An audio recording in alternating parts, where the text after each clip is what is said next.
Notre objectif de la création de ce mouvement était de pouvoir, à l'époque, combattre le régime de Laurent Désiré Kabila.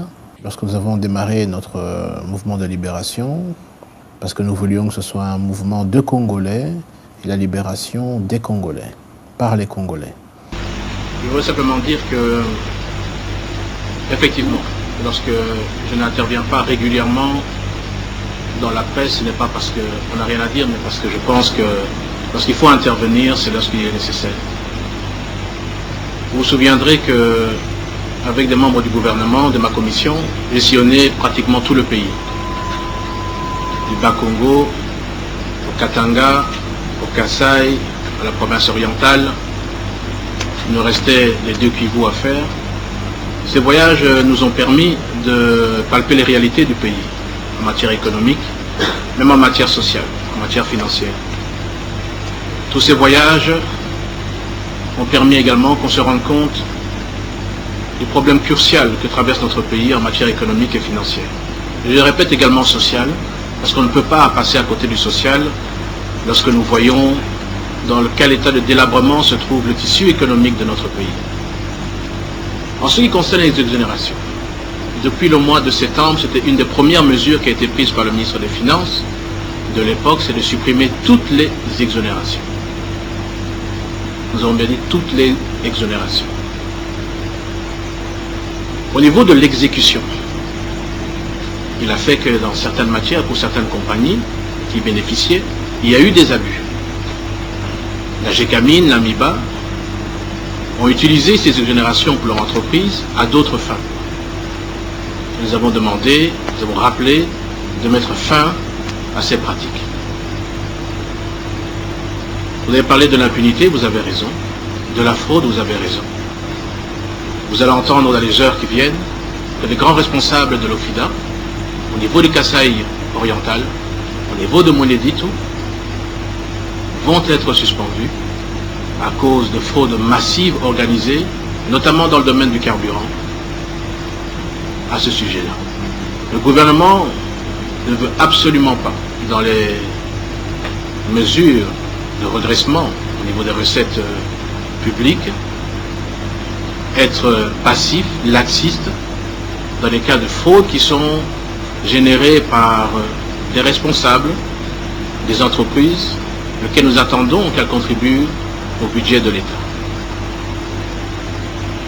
Cela dit, je voudrais simplement vous rassurer ici que le code d'investissement est une politique qui a été menée au niveau des gouvernements, y compris les gouvernements précédents, pour attirer les investissements. C'est à travers cette politique qu'effectivement des avantages fiscaux sont donnés. Aujourd'hui, une des critiques qui est faite à notre pays, c'est l'insécurité tant judiciaire que juridique. Ça veut dire qu'on signe des contrats, on donne des accords, on accorde des licences et puis on les retire. On ne peut pas. Un code d'investissement est un accord entre une entreprise et le gouvernement. Nous ne pouvons pas revenir en arrière et supprimer des codes d'investissement. Ce serait dramatique pour la confiance des investisseurs vis-à-vis du pays.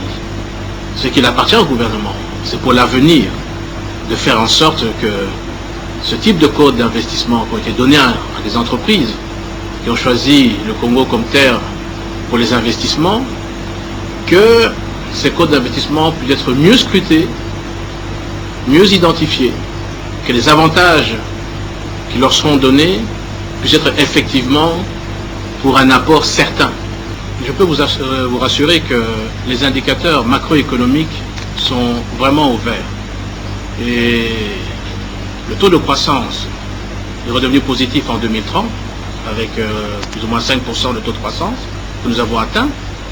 Les estimations du taux de croissance pour l'année 2004 avoisineront entre, je suis optimiste en disant, aux alentours de 8%. Ce sont également les spécialistes qui nous l'informent. Je peux vous confirmer également que les mesures qui ont été prises avec le gouvernement au niveau de la maîtrise des indicateurs macroéconomiques, l'inflation qui a été maîtrisée à 4%, le taux de notre monnaie qui est stable depuis les 9 derniers mois et qui s'est même raffermi, le taux de production au niveau dans le secteur industriel, dans le secteur agricole, font que je peux vous dire que la relance économique est en route. C'est ça que personne ne doute. Nous avons des chiffres certains au niveau de l'Union des banques congolaises qui nous donnent un montant important d'accroissement au niveau des demandes d'investissement. Ce sont des indicateurs importants.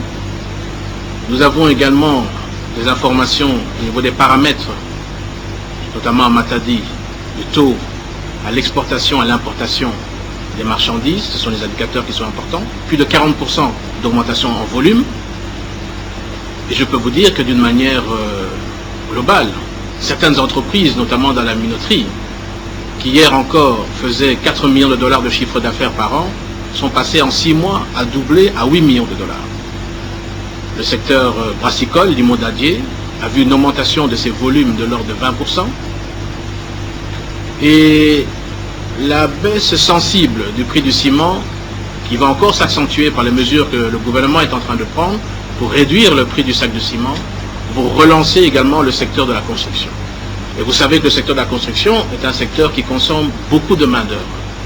Donc le gouvernement, dans sa politique, veut, par des allègements fiscaux, arriver à réduire le prix du sac de ciment. Nous voulons que, et nous comptons sur les entreprises privées pour qu'elles soient la locomotive au niveau de la reprise économique. C'est capital, c'est important. Nous voulons stimuler ces opérateurs économiques, petites, moyennes entreprises, grandes entreprises. Nous voulons que les nouveaux opérateurs s'intéressent au Congo. C'est comme ça que vous voyez des délégations venir, étrangères, pour s'intéresser à notre pays, et il faut les encourager. Il faut que le secteur privé soit le moteur du développement.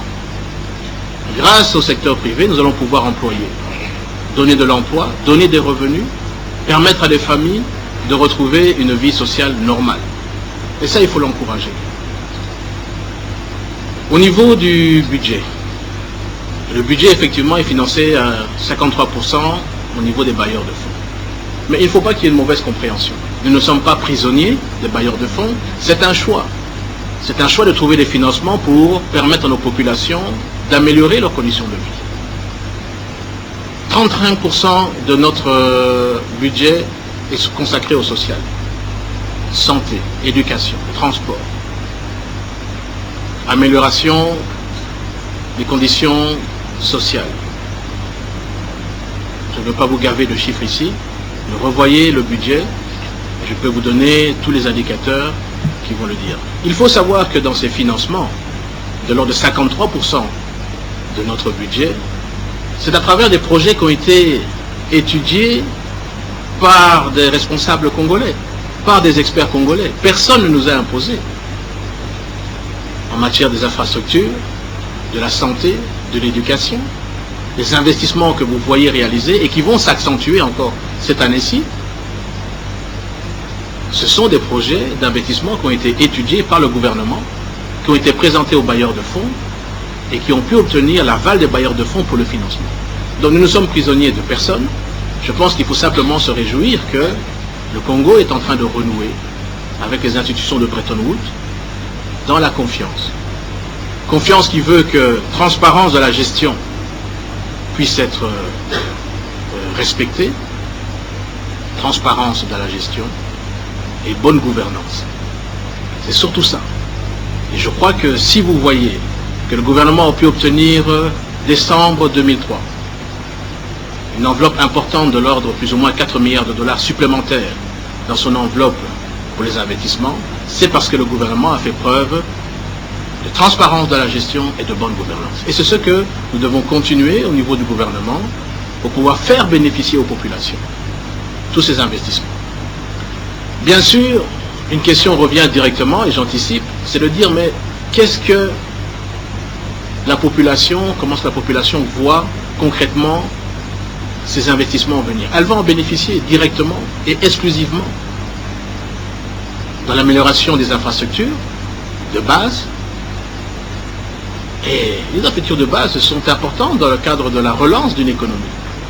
Vous ne pouvez pas demander à des investisseurs au niveau du secteur agricole, industriel, s'il n'y a pas de route, s'il n'y a pas de pont, s'il n'y a pas de port, s'il n'y a pas d'aéroport. Dans le domaine social, l'éducation, la santé, le logement, ce qui effectivement traîne, c'est au niveau des études des projets, la validation des projets. Où ça traîne également, c'est au niveau des appels d'offres. Parce que toutes les dépenses, tous les investissements doivent se faire sur base d'appels d'offres. Et ça prend du temps. Les cahiers de charges, les appels d'offres, les ouvertures d'appels d'offres et les démarrages des travaux. Je peux vous assurer que le Congo est aujourd'hui un pays qui est en chantier. C'est un grand chantier. Et certainement la population va commencer à voir les effets. Et si elle ne commence pas déjà à le voir, dans les semaines, dans les mois qui viennent, dans les différents projets qui vont démarrer d'ici peu. La mobilisation de recettes est une priorité au niveau de notre gouvernement. On ne peut pas se passer de la mobilisation de recettes. C'est grâce à la mobilisation de recettes que nous pouvons entamer tous les programmes du gouvernement vis-à-vis donc des populations.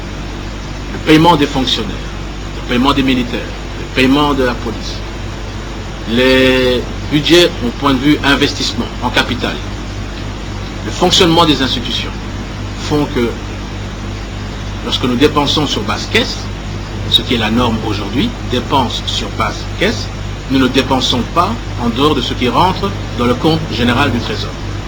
C'est ça le secret de la stabilité monétaire.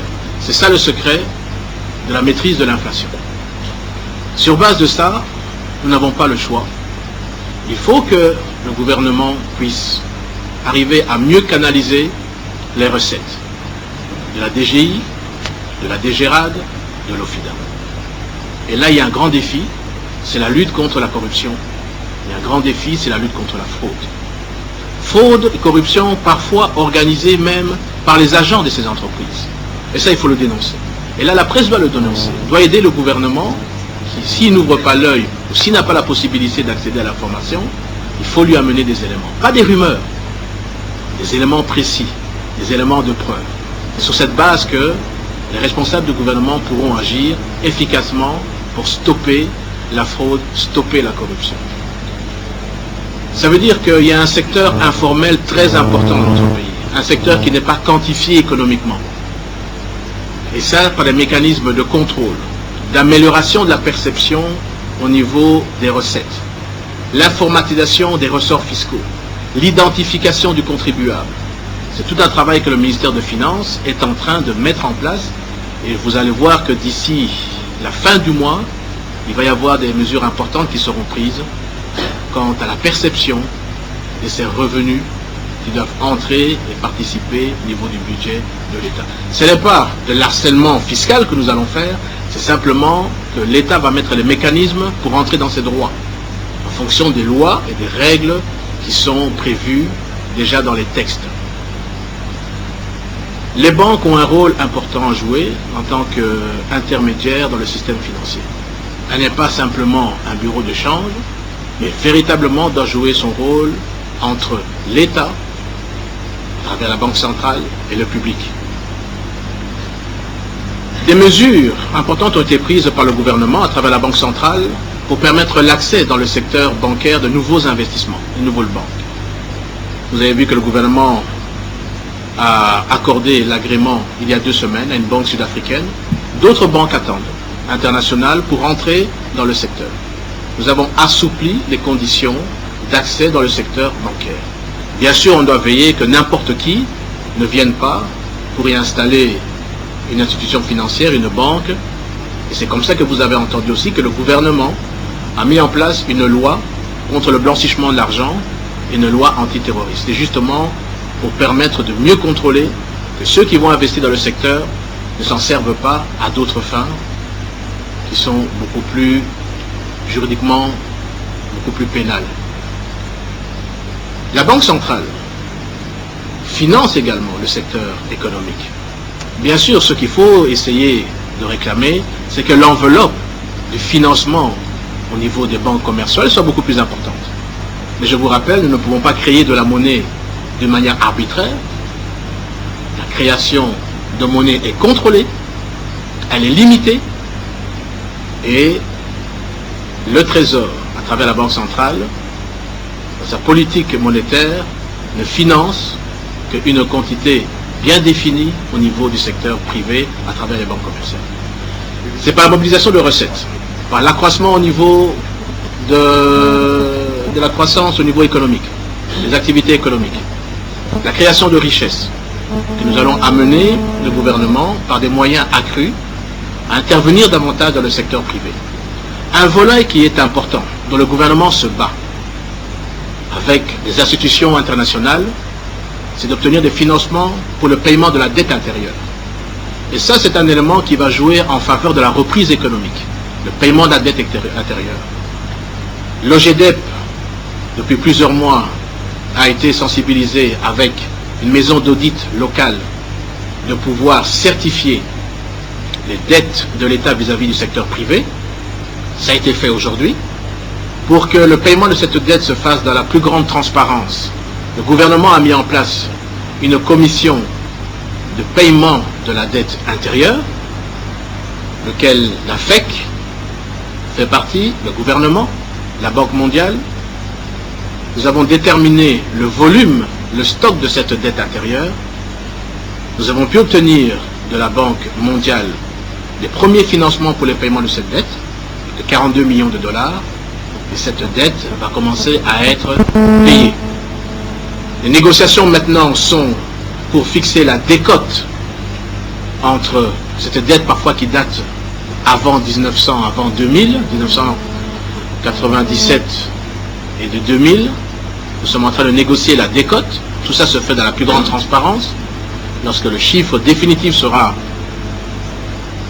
négocié, connu, nous négocierons avec des bailleurs de fonds pour obtenir les financements nécessaires pour rembourser la dette que l'État doit aux entreprises privées, intérieures. C'est important. Je crois que vous comprenez les implications de ce paiement. Lorsque le paiement de la dette sera fait, nous pourrons créer des emplois supplémentaires, nous pourrons relancer l'investissement et bien sûr nous pourrons continuer à mieux distribuer la richesse. Je pense que c'est peut-être par manque de communication. Mais la chaîne de dépenses qui a été mise en place permet aujourd'hui de confirmer qu'aucune dépense ne peut être faite si elle n'est pas budgétée. C'est cela qu'intervient le ministère du Budget pour l'engagement au niveau de la dépense, la liquidation de la dépense. La dépense liquidée doit correspondre à une rubrique précise au niveau du budget. Engager, la dépense va au niveau du ministère des Finances pour contrôle, pour exécution, ce qui donne l'occasion d'émettre un titre qui va à la Banque centrale et le montant est viré, payé au niveau de la Banque centrale. C'est ça la transparence de la gestion. C'est qu'une dépense ne peut pas directement aller à la Banque centrale ou directement aux finances si elle n'est pas reprise dans le budget. Les comptes sont audités par la Cour des comptes. Le Parlement, à une commission économico-financière, peut se saisir à tout moment des dépenses. Donc il n'y a pas de secret. Toutes les dépenses se font dans la transparence. Et c'est un des critères également que le gouvernement s'est engagé de respecter la chaîne de dépenses. Et nous y veillons. Nous y veillons. Au niveau du ministère du Budget, nous avons accru et exigé que les demandes de dépenses qui se font à travers les ministères sectoriels, lorsqu'il s'agit de payer des travaux fournis par les entreprises privées, que la commission d'adjudication puisse travailler. On ne peut plus et on doit éviter de passer des marchés de gré à gré. Les marchés font l'objet d'adjudication. Et il y a même des marchés de gré à gré qui ont été passés par certains ministères qui ont été annulés. Pour les imprimés de valeur, vous le savez, les plaques automobiles, vous le savez, les matriculations, ça a été annulé parce que ça n'a pas répondu à la loi de la transparence de la gestion d'appel d'offres. Voici les deux mesures principales: chaîne de dépenses, la commission d'adjudication au niveau du ministère du Budget qui doit dans tous les cas de dépenses, en dehors du fonctionnement, les dépenses de capital, même au niveau de la consommation, doit faire l'objet d'appels d'offres. Alors, la deuxième question.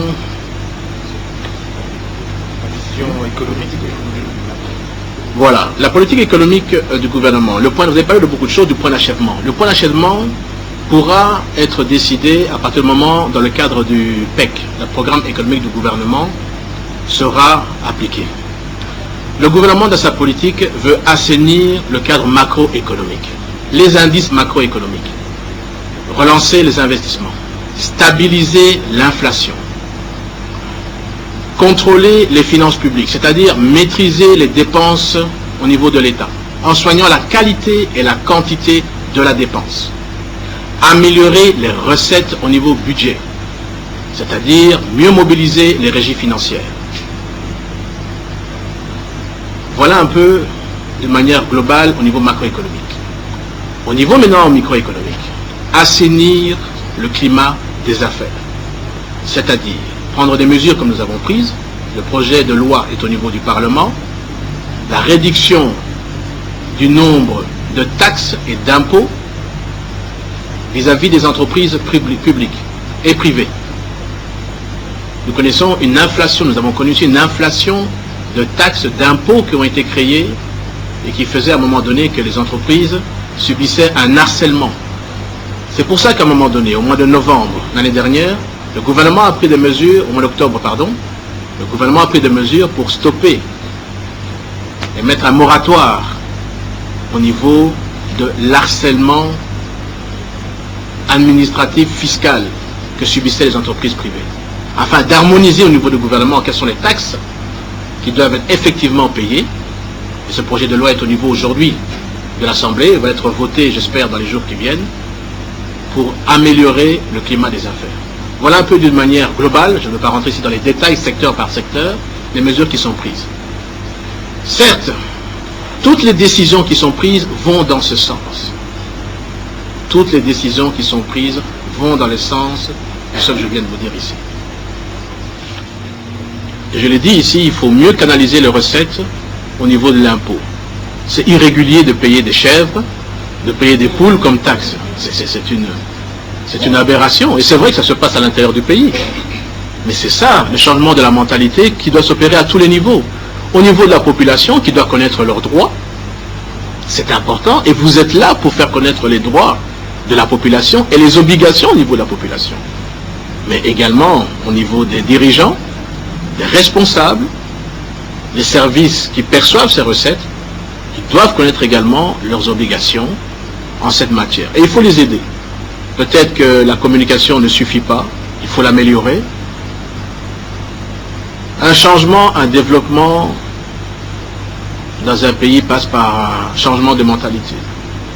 Et il appartient à tous les Congolais, responsables, la population, de pouvoir s'imprégner du changement au niveau de la mentalité. Donc, je veux simplement vous rassurer, ce ne sont pas les choses que nous cautionnons. Nous allons veiller. Je sais que le ministère des Finances est en train d'entreprendre des grands chantiers à ce sujet-là. Et nous souhaitons bien sûr que les résultats prochainement puissent et vont être connus. Je voulais simplement vous dire et vous rappeler, le MLC a bien sûr lutté pour un nouvel ordre politique dans ce pays durant plus de 5 ans dans le maquis. Nous avons négocié les accords de Lusaka en juillet 1999. Je les ai signés personnellement, ces accords. En toute liberté et en toute conscience. Nous avons signé les accords de Sun City. Nous avons signé les accords de Pretoria. Personne ne nous y a obligés. Personne. Nous aurions pu également faire le choix de rester où nous étions. Nous avons voulu favoriser la paix, la réunification de notre territoire. Et je peux vous dire en toute humilité que le MLC, personnellement, s'il y a des pères de la réunification de ce territoire. Nous faisons partie des pères de la réunification du territoire. Nous contrôlions jadis pratiquement tout le nord du Congo, et vous le savez, et nous l'avons fait en toute calme, liberté et en toute conscience. Nous avons favorisé la paix, la réunification du territoire. Donc ce n'est pas aujourd'hui moi qui ai signé, qui ai négocié ces accords, signé ces accords, qui ai participé à la réunification de ce territoire, qui ai combattu et qui ai donné ma vie même pour un nouvel ordre politique dans ce pays. Parce que je vous dis, c'est un miracle et c'est grâce à Dieu que je suis en vie. Qu'aujourd'hui, je vais accepter de tuer l'enfant dont nous avons participé à la naissance. La réunification du Congo. Donc, ces institutions que nous avons voulues, que nous avons acquis chèrement au prix de nos vies, ce n'est pas pour le voir détruire aujourd'hui par qui que ce soit. Et je peux vous dire que je m'opposerai de toutes mes forces à toute personne, groupe politique qui viendrait perturber l'ordre institutionnel établi. Mes compagnons et moi, on n'a pas sacrifié 5 ans de nos vies pour venir voir détruire ce que nous avons tous négocié, ce que nous avons tous mis en œuvre. Vraiment là, que ce soit très clair. Le Congo d'aujourd'hui, la réunification de ce territoire, c'est également notre affaire. Nous y avons contribué à rétablir la paix et l'unité dans ce pays. Avec d'autres acteurs, bien sûr, que vous connaissez.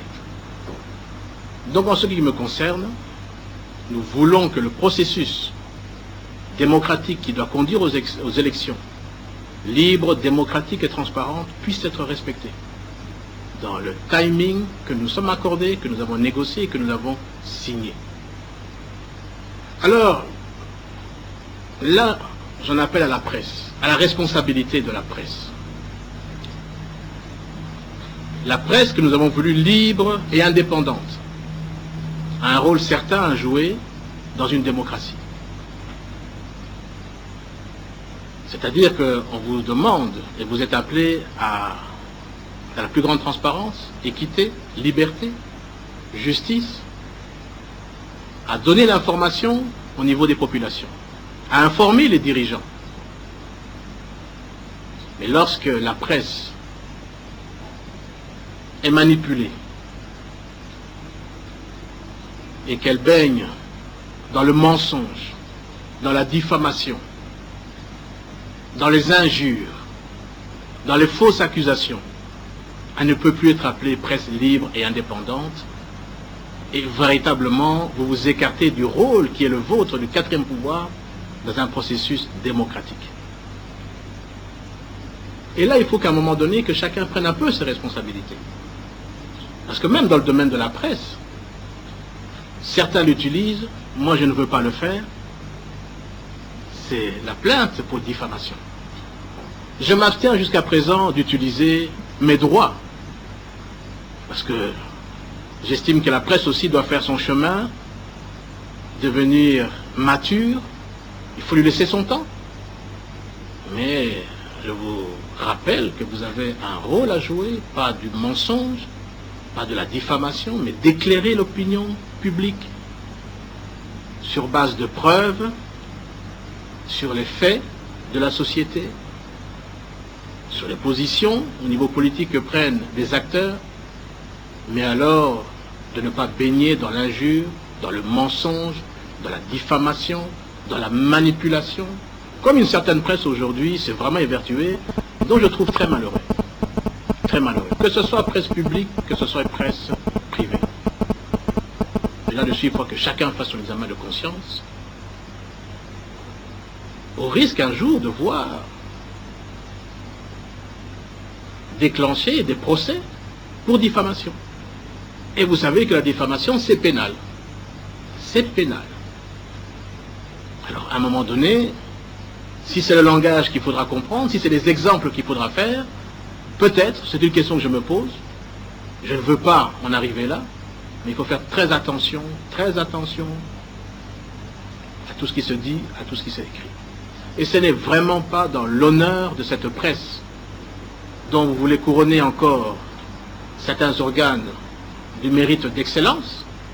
J'apprends ce week-end, ce n'est vraiment pas dans cette ligne-là qu'on pourra parler d'une excellence de la presse. Donc attention à la manipulation, à la diffamation.